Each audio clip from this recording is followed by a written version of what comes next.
Selama 4 tahun sampai akhir Desember tahun 2023, sejumlah tempat karaoke di Kota Tegal dengan adanya Perda Nomor 2 Tahun 2019 sangat dimanjakan dengan tidak ada retribusi hiburan karaoke, bahkan parahnya lagi pajak makan minum pun juga tidak diberlakukan di tempat karaoke di Kota Tegal. Setelah disahkannya Peraturan Daerah Kota Tegal Nomor 1 Tahun 2024, yang berlaku sejak tanggal 5 Januari tahun 2024. Di mana mulai diberlakukannya Perda tentang pajak retribusi daerah Kota Tegal, maka sesuai pasal 25 ayat 2 Perda ini, memberlakukan kepada semua tempat hiburan karaoke di Kota Tegal akan dipungut pajak penjualan makan minum sebesar 10%, sedangkan pajak hiburan karaoke-nya akan dikenakan tarif retribusi sebesar 50%. Ina, General Manager Bagong Group Kota Tegal juga mengeluhkan akan hal ini. Dia menjelaskan komplain pelanggan setelah tahu harus menghabiskan uang dengan tagihan rokok, makan minum ringan sampai beralkohol di tempat hiburan, setelah itu ada tambahan pajak daerah sebesar 50%, yang jelas konsumen juga akan merasa keberatan, paparnya. Berikut komentar Yusabihul Akbar Kepala Bidang Pengelolaan Pendapatan Pajak Retribusi Daerah Badan Keuangan Daerah Kota Tegal, dan Dian Eka Kusuma Wardani Kepala Bidang Pariwisata Dinas Kepemudaan dan Pariwisata Kota Tegal Kamis tanggal 11 Januari tahun 2024.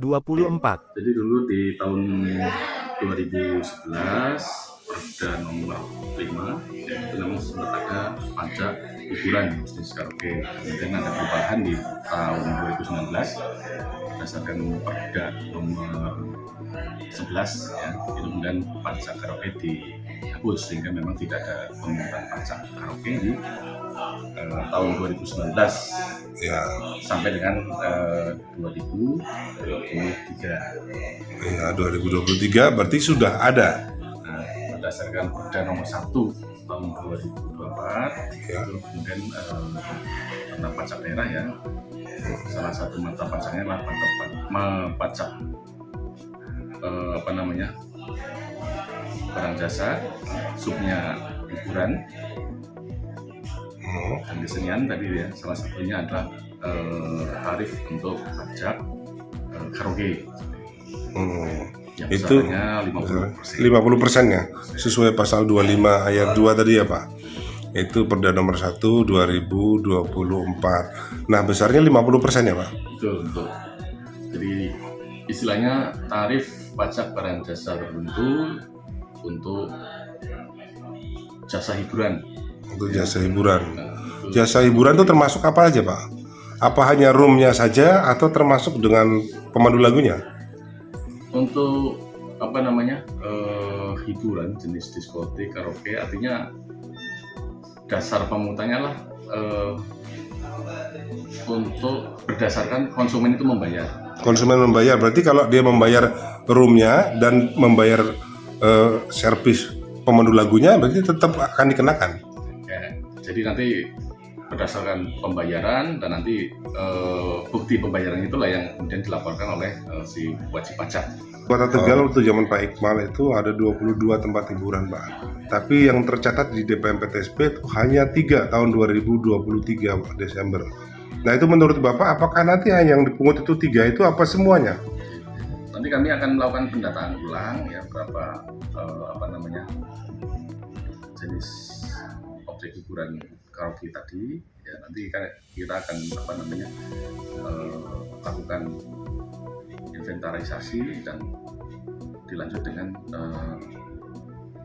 pendataan sebagai wajib pajak yang ada, karaoke yang ada. Nanti ini akan berlanjut.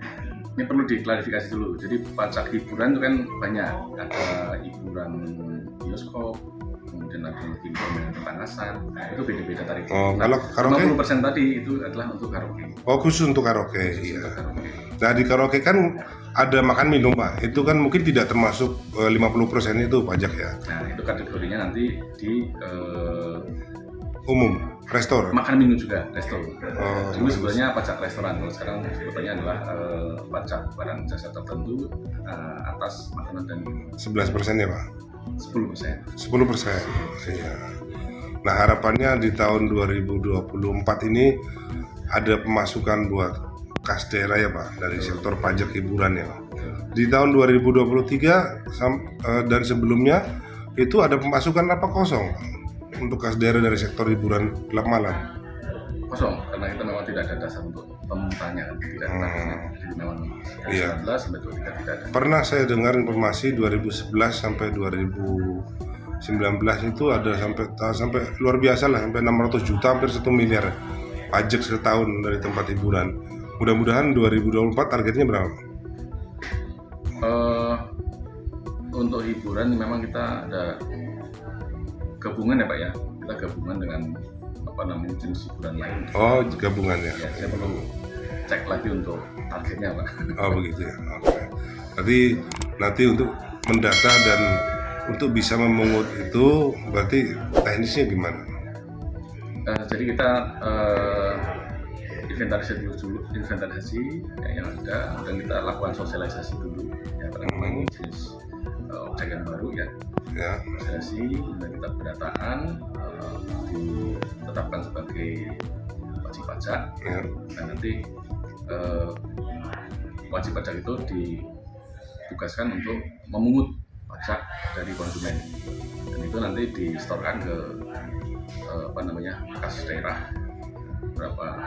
Yang diberikan kepada saya. Kalau Iya. di kita di Dinas Kepemudaan dan Olahraga dan Pariwisata, yang kita kelola pungutan itu adalah retribusi daerah. Jadi itu berdasarkan Peraturan Daerah Kota Tegal Nomor 1 Tahun 2024 tentang pajak daerah dan retribusi daerah. Di mana lingkup retribusi daerah yang kami kelola itu adalah retribusi tempat rekreasi dan pariwisata di Kota Tegal.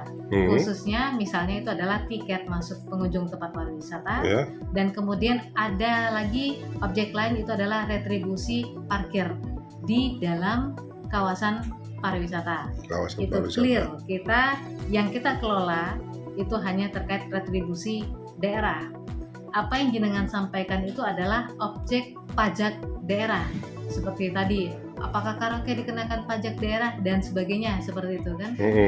Tempat hiburan apakah ada pajak daerahnya dan sebagainya.